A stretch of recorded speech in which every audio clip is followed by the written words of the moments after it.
عزیز دوستوں، بزرگوں اور بھائیوں، چونکہ یہ شب برات کی رات ہے تو اس رات بہت سارا اہتمام اور بہت ساری چیزوں کی ہمیں ضرورت ہے، اور جن حالات کا، جن آزمائشوں کا اس وقت امت مسلمہ اور پوری دنیا کو سامنا ہے، ان میں بہت زیادہ ضرورت ہے کہ ہم اپنے گھروں میں، مساجد میں، اپنے مصلی پر بیٹھ کر اپنے رب کریم کو یاد کریں، اس کے حضور ناز اپنی پیشانی کو جھکائیں اور اس سے اپنے حصے کی خیرات طلب کریں۔ یاد رکھیے گا کہ یہ وہ مقدس گھڑیاں ہیں کہ مغرب سے لے کر صبح صادق تک اللہ تبارک و تعالیٰ آسمان دنیا پر نزول جلال فرماتا ہے جو اس کی شان کے لائق ہے، اور وہ اعلان فرماتا ہے آج کی رات کہ ہے کوئی بخشش مانگنے والا میں اسے بخش دوں، ہے کوئی رزق طلب کرنے والا میں اسے رزق عطا کروں، ہے کوئی میری بارگاہ سے اس بات کا سوالی کہ میں اس کے اوپر کرم فرماؤں۔ بس ضرورت کس چیز کی ہے؟ ضرورت اس چیز کی ہے کہ ہم نے یہ جو حدیثیں بار بار سنی ہوئی ہیں ان پر غور کریں، اور یہ نہ سوچیں کہ یہ پچھلے سال بھی ہم نے بات سنی تھی، بلکہ اس پر پورا غور کریں اور حدیث کے ایک ایک جملے، ایک ایک حرف اور ایک ایک لفظ پر عین یقین کر کے بیٹھ جائیں جھولی پھیلا کے، اور عرض کریں کہ اللہ تمہارے اوپر فضل فرما، اللہ تمہارے اوپر رحم فرما۔ تو کوشش کریں کہ بہت زیادہ استغفار پڑھا جائے آج کی رات میں، اور کوشش کریں کہ سورہ یاسین کی تلاوت کی جائے، سورہ ملک اور سورہ واقعہ کو پڑھا جائے، اور درود و سلام کثرت کے ساتھ نبی پاک صلی اللہ علیہ وسلم کی بارگاہ عالی مرتبت میں عرض کیا جائے، اور یقین کے ساتھ، ایمان کے ساتھ اللہ کے حضور یہ دعا مانگی جائے کہ اللہ تو رحمت والا معاملہ فرما، درگزر والا، فضل والا معاملہ فرما۔ ہوتا یہ ہے کہ اللہ تبارک و تعالیٰ بن مانگے اپنے بندوں کو بہت ساری نعمتیں عطا فرماتا ہے، بہت سارا کرم اللہ تبارک و تعالیٰ بغیر بندوں کی طلب کے ان پر فرماتا ہے، لیکن اس کے باوجود بندے بعض اوقات بڑی سخت نافرمانیاں کرتے ہیں، اور بہت ساری جگہوں پر وہ اللہ تبارک و تعالیٰ کی نہ صرف یہ کہ ناشکری کرتے ہیں، حکم عدولی کرتے ہیں، بلکہ اس کے غضب کو آواز دیتے ہیں۔ ظلم کیا جاتا ہے، حدود اللہ سے تجاوز کی جاتی ہے، غریبوں کا حق کھایا جاتا ہے، لاوارث، یتیم، کمزور لوگوں کے ساتھ جب زیادتیاں حد سے بڑھ جاتی ہیں تو پھر اللہ ناراض ہو جاتا ہے، پھر وہ بہت ساری جگہوں پہ اپنے بندوں کو آزمائش میں بھی مبتلا کرتا ہے۔ تو میرے عزیز، آج کی اس رات میں کثرت استغفار کی ضرورت ہے، اللہ تبارک و تعالیٰ کو منانے کی ضرورت ہے، اس کے فضل کو آواز دینے کی ضرورت ہے۔ ہم انسان ہیں، بھول جاتے ہیں، بشر ہیں، بے خبر ہیں، ہلاکت کی دعا کیوں مانگیں؟ تو ہم کئی دفعہ بھول جاتے ہیں، کئی دفعہ ہمارے ساتھ اس طرح کا معاملہ ہو جاتا ہے کہ ہمیں سمجھ نہیں آتی کہ اب ہمیں کون سا رستہ اختیار کرنا ہے۔ تو اس موقع پر اللہ کو منانا چاہیے، رب کریم کی رحمت کو آواز دینی چاہیے۔ دیکھیے حضرت سیدنا آدم علی نبینا علیہ الصلوۃ والسلام سے ایک خطائے اجتہادی ہو گئی، اللہ تبارک و تعالیٰ نے ایک درخت کے پاس جانے سے منع کیا تھا، لیکن مشیت ایزوی کے حضرت آدم وہاں چلے گئے، اور پھر جب انہیں محسوس ہوا نا کہ میرا رب ناراض ہو گیا ہے اور وہ زمین پہ تشریف لے آئے، تو 300 سال انہوں نے رو کے گزارے۔ یہاں تو خشک ہو گئی ہیں لوگوں کی آنکھیں۔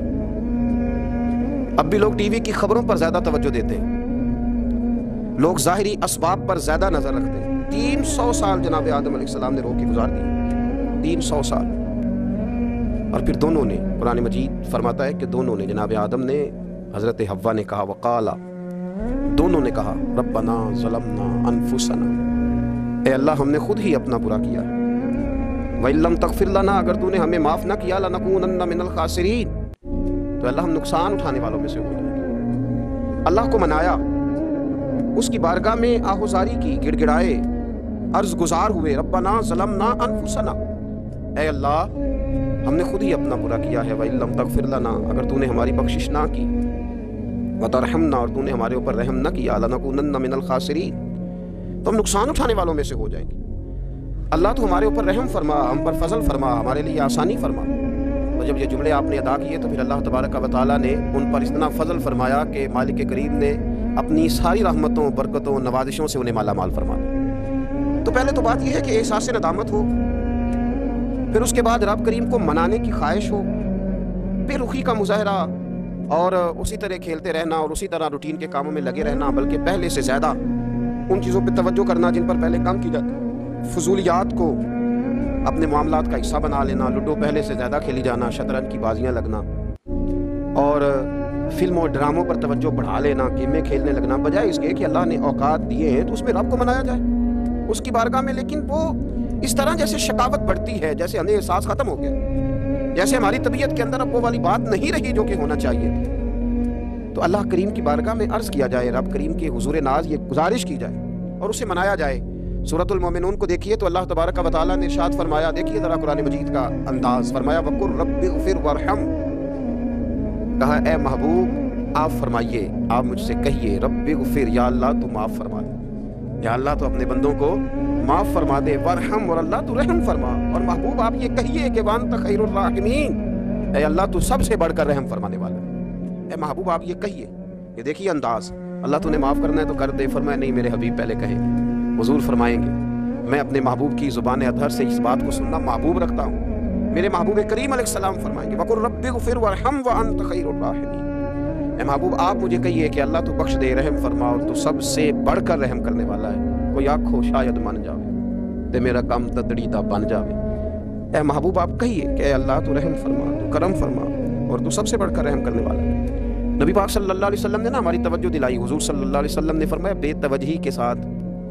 ادھر ادھر خیالات کر کے رب سے نہ مانگا کرو،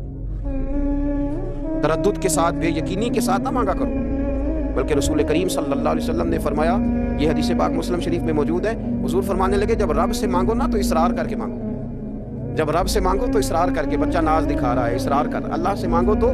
اصرار کر کے مانگو، اور فرمایا رغبت کے ساتھ مانگو۔ کیا خوبصورت لفظ ہے حدیث کے، حضور فرمانے لگے اصرار کر کے مانگو، رغبت کر کے مانگو۔ رب کے لیے کوئی چیز دینا مشکل تو نہیں ہے نا، اس کے لیے کوئی مشکل ہے تمہیں عطا کرنا، تو رغبت کر کے اللہ سے سوال کرو، اسے مناؤ۔ خود نبی پاک صلی اللہ علیہ وسلم کا حال یہ تھا، حضرت عائشہ صدیقہ رضی اللہ تعالیٰ عنہ فرمانے لگی کہ نبی پاک دعا رسول اللہ صلی اللہ علیہ وسلم، یہ لفظ ہیں حضرت عائشہ کے، اللہ اکبر، ذرا ان میں ڈوب کر دیکھیے گا، ذرا ان لفظوں میں کھو کر دیکھیے گا ام المومنین کیا فرماتی ہیں۔ حضرت عائشہ صدیقہ فرماتی ہیں، یہ بھی مسلم میں موجود ہے، کہتی ہیں دعا رسول اللہ، کہتے ہیں نبی پاک نے دعا مانگی، حضور نے دعا مانگی،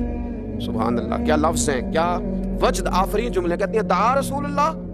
نبی پاک نے دعا مانگی، ثم دعا، دعا مانگ کر حضور پھر دعا مانگنے لگے، حضور نے دعا مانگی اور دعا مانگ کر حضور پھر دعا مانگنے لگے، اور ثم دعا رسول اللہ، تیسری دفعہ فرماتی ہیں، کہتی ہیں حضور نے دعا مانگی اور دعا مانگ کر پھر دعا مانگنے لگے، یعنی حضور نے دعا مانگی اور پھر دعا مانگی اور دعا ختم ہو گئی تو تیسری دفعہ پھر دعا مانگی، یعنی حضور نے مانگا، کیا کہا حضرت نے، فرمانے لگے مانگیں گے مانگے جائیں گے، منہ مانگی پائیں گے، سرکار میں نہ لا ہے نہ حاجت اگر کی ہے، مانگیں گے مانگے جائیں گے، منہ مانگی پائیں گے۔ حضور نے دعا مانگی اور دعا مانگ کر پھر دعا مانگی اور دعا مانگ کر پھر دعا مانگی، تو نبی پاک صلی اللہ علیہ وسلم کا تو اللہ سے مانگنے کا، اس کو منانے کا یہ طریقہ، حضرت عبداللہ ابن عمر فرمانے لگے، یہ لفظ ابو داؤد شریف میں موجود ہے، ذرا ان کا بھی ذائقہ محسوس کیجئے گا۔ حضرت سیدنا عبداللہ ابن عمر فرماتے ہیں میں حضور کی مجلس میں حاضر تھا، حضور مانگنے لگے اللہ سے، حضور اللہ سے مانگنے لگے، میں تو کئی دفعہ یہ دعا بھی مانگنے لگ جاتا ہوں کہ اللہ تو ان دعاؤں کی طرف تو دیکھ جو تیرے رسول نے ہمارے لیے مانگی، اللہ تو ہمیں تو نہیں نہ مانگنا آتا، نہیں طریقہ آتا، نہیں سلیقہ آتا، نہیں انداز آتا، ہم تو بے توجہ سے لوگ ہیں، بیٹھنے کا ڈھب نہیں آتا، ہمیں تو ہاتھ اٹھانے کا سلیقہ نہیں آتا، ہم تو وضو کرنے کے اس طریقے سے آشنا نہیں، پر اللہ تیرے محبوب نے تو خوب مانگا ہے نا تجھ سے، تیرے پیارے حبیب علیہ السلام نے تو تجھے منایا ہے نا ہمارے حق میں، تو اللہ تو ان دعاؤں کی طرف تو دیکھ۔ حضرت عبداللہ ابن عمر رضی اللہ تعالیٰ عنہ فرماتے ہیں میں حضور کی مجلس مبارکہ میں بیٹھا تھا، ابو داؤد شریف میں موجود ہے، کہتے ہیں حضور دعا مانگ رہے تھے، دعا کیا تھی؟ دعا حضور یہ مانگ رہے تھے رب اغفر لی، یا اللہ ہمیں بخش دے، وتب علی، اللہ ہماری توبہ قبول فرما، انک انت التواب الرحیم، بے شک تو توبہ قبول کرنے والا اور رحم کرنے والا۔ حضور دعا مانگ رہے تھے، اے اللہ رب اغفر لی، یا اللہ ہمیں بخش دے، وتب علی، اور ہماری توبہ قبول فرما، انک انت التواب الرحیم، بے شک تو توبہ قبول کرنے والا اور رحم کرنے والا۔ حضرت عبداللہ ابن عمر فرماتے اس ایک دعا کو ایک ہی مجلس میں ایک ہی جگہ بیٹھ کر میرے نبی پاک نے اپنی زبان اطہر سے 100 مرتبہ ادا فرمایا، 100 مرتبہ حضور نے یہ لفظ کہے رب اغفر لی وتب علی، رب اغفر لی وتب علی، رب اغفر لی، اے اللہ بخش دے، رحم فرما، وتب علی، بس قبول کر لینا اب ہماری توبہ، انک انت التواب الرحیم، بے شک تو توبہ قبول کر لیا کرتا ہے، تو رحم فرمایا کرتا ہے۔ ایک ہی مجلس میں 100 دفعہ حضور نے دعا مانگی، دعا مانگ کے پھر دعا مانگی اور دعا مانگ کے پھر دعا مانگی، اللہ کو منایا میرے رسول پاک، حضور نے ہمیں بتلایا اسے مناؤ، اس کی بارگاہ عالی مرتبت میں جھکو، اور حضور نے خود بھی یہ طریقہ ہمارے سامنے بطور سنت کے چھوڑا اور پھر نبی پاک صلی اللہ علیہ وسلم نے آگے بڑھ کے ہمیں کچھ اور باتیں بھی ارشاد فرمائی. حضور نے ہمیں بتلایا کہ پچھلے لوگ اپنے رب کو کیسے مناتے تھے، وہ کس طرح اس کے حضور ناز عرض کرتے تھے. حضور نے ہمیں اللہ کو منانے کے طریقے بھی بتلائے. فرمایا جب ماں باپ دعا مانگیں گے اولاد کے حق میں تو وہ مان جائے گا. حضور علیہ السلام نے فرمایا جب مسافر دعا مانگے گا تو اللہ مان جائے گا. فرمایا میرے رسول کریم نے کہ جب بیمار دعا مانگے گا تو اللہ مان جائے گا. اور سید عالم علیہ السلام فرمانے لگے جب تمہارے ضعیف، کمزور، مجبور لوگ دعا مانگیں گے تو اللہ مان جائے گا. اور حضور نے فرمایا جب تم فرض ادا کر کے دعا مانگو گے تو اللہ مان جائے گا. اور میرے محبوب نے فرمایا جب پچھلی رات اٹھ کے تم اس کے حضور عرض کرو گے تو وہ تمہاری دعاؤں کو قبول کر لے گا، وہ تو مان جائے گا. اور حضور نے ہمیں دن بتائے، فرمایا جمعے والے دن مانگنا مان جائے گا، شب قدر کو مانگ لینا مان جائے گا، شب برات میں دعائیں کرنا وہ مان جائے گا، رمضان کی راتوں میں مانگنا مان جائے گا، قرآن پاک کے ختم کے موقع پر دعا کرنا مان جائے گا. طریقے بتلائے. اب یہ ہے کہ ہم نے تو مانگنا تھا نا اس کی بارگاہ، ہم نے تو حاضر ہونا تھا، ہم نے تو جانا تھا. اب ہم نے آگے بڑھنا ہے.